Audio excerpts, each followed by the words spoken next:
নাট্যশাস্ত্রে আছে যত্র যত্র যৎললিতাং তত্র তত্র রসময়ীতন্ত্রী, অর্থাৎ যেখানে ললিত অঙ্গচালনা হয় সেখানে রসের সরোবর ফেটে পড়ে। নৃত্যশিল্পী তখন কেবল শিল্প প্রদর্শন করেন না, একটি সাধনার রূপমূর্তি ধারণ করেন। আর সেই সাধনার পথেই নাট্য, সুর ও রস একাত্ম হয়ে যায়। সপ্ত সুর কেবল সঙ্গীতের উপাদান নয়, এটি এক মহাজাগতিক সত্যের প্রতিধ্বনি। প্রকৃতি, প্রাণ, বেদ, ধ্বনি ও নাট্যশাস্ত্র সব মিলিয়ে ভারতীয় নৃত্য শুধু শিল্প নয়, এ এক আধ্যাত্মিক পথ। ওম হলো যার আদিসূত্র, আর নাট্যশাস্ত্র তার ভিত্তিমূল।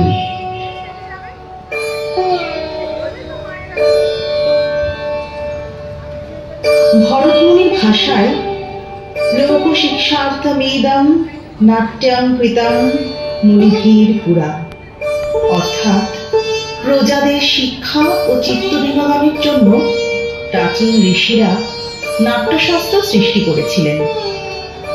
নৃত্যশিল্পে ভাব বা ভক্তি, রাগ অর্থাৎ আবেগ, তত্ত্ব অর্থাৎ জ্ঞান ও ক্রিয়া বা অঙ্গপ্রসার, এই চারটি স্তরের মিলনে সৃষ্টি হয় এক নিখুঁত অভিব্যক্তি। এই সাধনার চূড়ান্ত রূপ দেখা যায় যে কোনো ভারতীয় শাস্ত্রীয় নৃত্যে।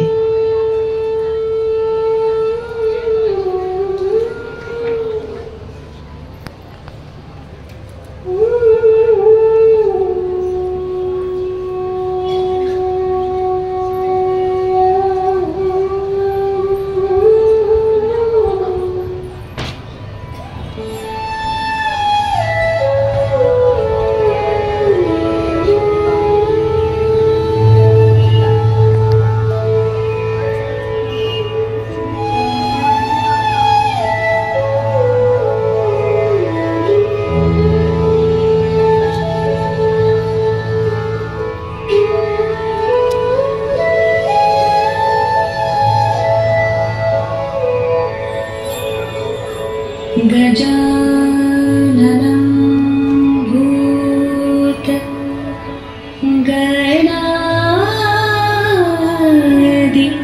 सेवितं कपित्तजम्बू फलसार भक्षितम्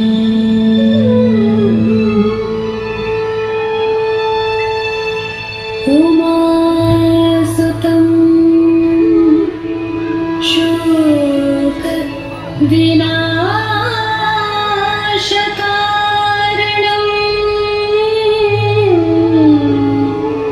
नमामि विघ्नेश्वर पाद पंकजम्।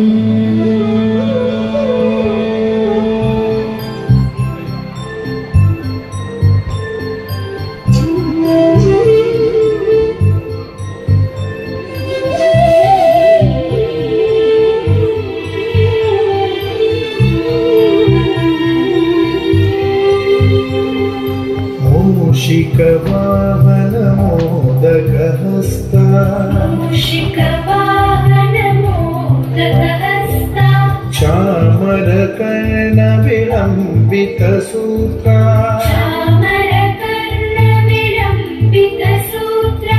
वामनरूपमहेश्वरपुत्रा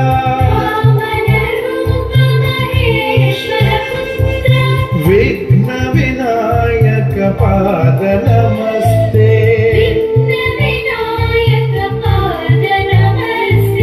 विघ्नविनायक पाद नमस्ते।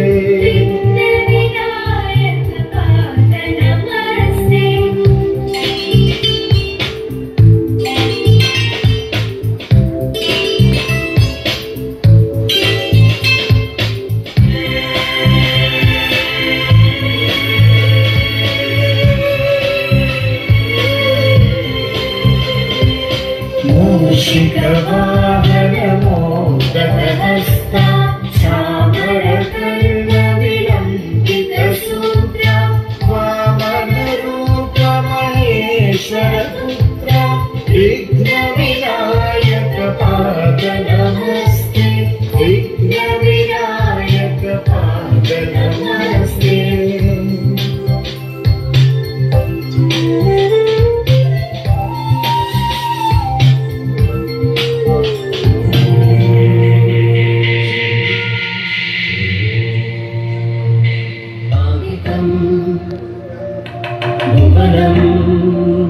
यस्य वाचिकं सर्वमानयं अमृतं भुवनं यस्य वाचिकं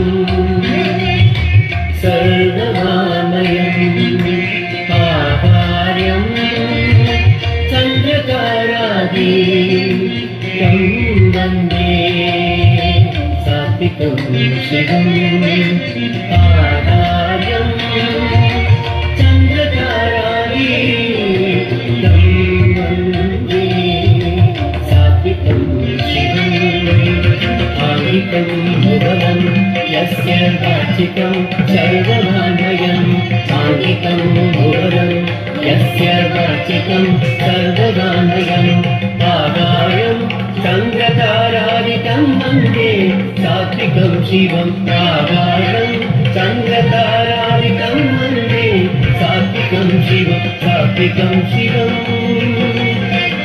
शिवम्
থেকেই গৃহীত।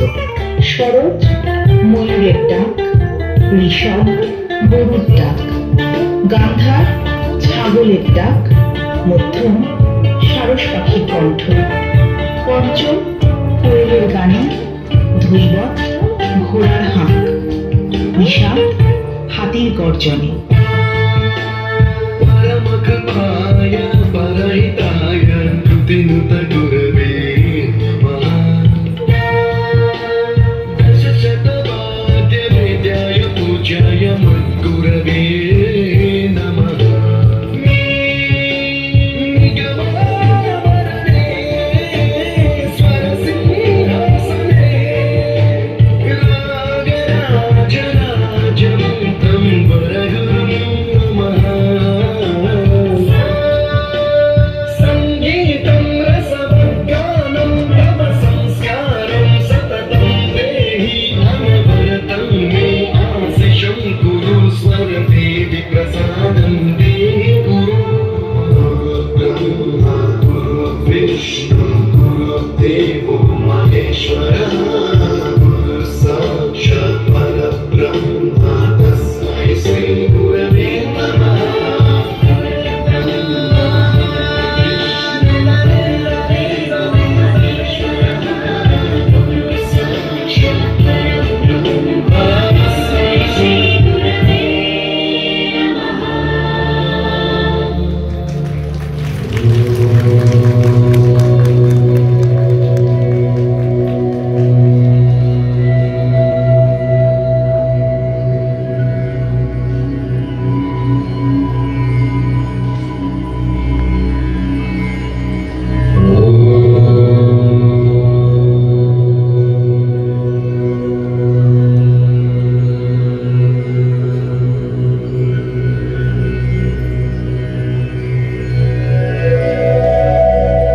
সৃষ্টির আদিকালে যখন ওম ধ্বনির মধ্য দিয়ে জাগ্রত হলো ব্রহ্মাণ্ড, তখন সেই অনাদি স্পন্দন ছড়িয়ে পড়ল আকাশে, বাতাসে, প্রাণে। এই ধ্বনি, এই নাদ পরিণত হলো সুরে, আর সুর শরীরে প্রকাশ পেল নৃত্যে। সনাতন দার্শনিক চিন্তায় ওম শব্দটি শুধু একটি মন্ত্র নয়, এটি সৃষ্টির মূল স্পন্দন, যে স্পন্দন থেকেই উদ্ভূত হয়েছে সপ্ত সুর।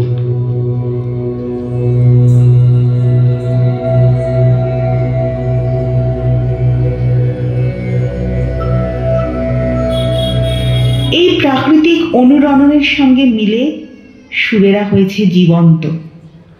তারা শুধু মধুরতা নয়, পৌরাণিক তাৎপর্যও বহন করে।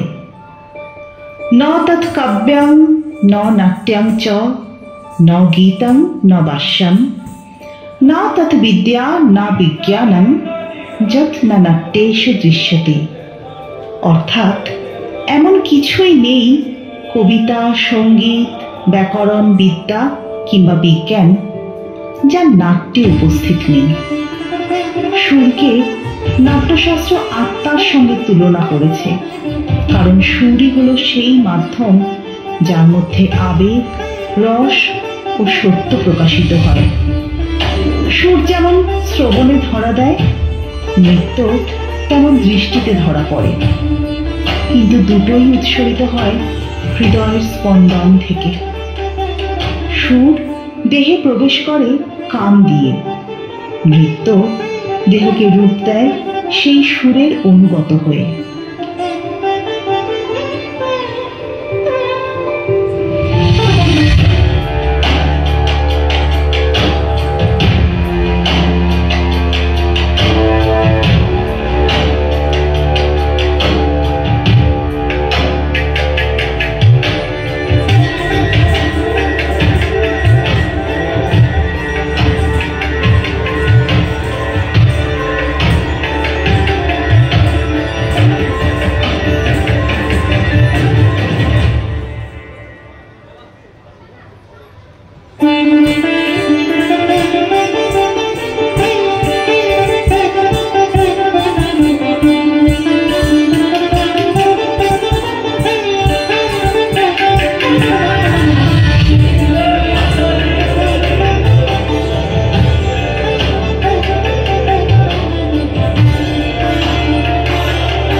ধন্যবাদ জানাচ্ছি নাট্যম অঙ্গীকারের সমস্ত শিল্পীদের ও প্রতিষ্ঠানের কর্ণধার শ্রীমতী মৌমিতা চক্রবর্তী, আমাদের বৃষ্টি আন্টিকে।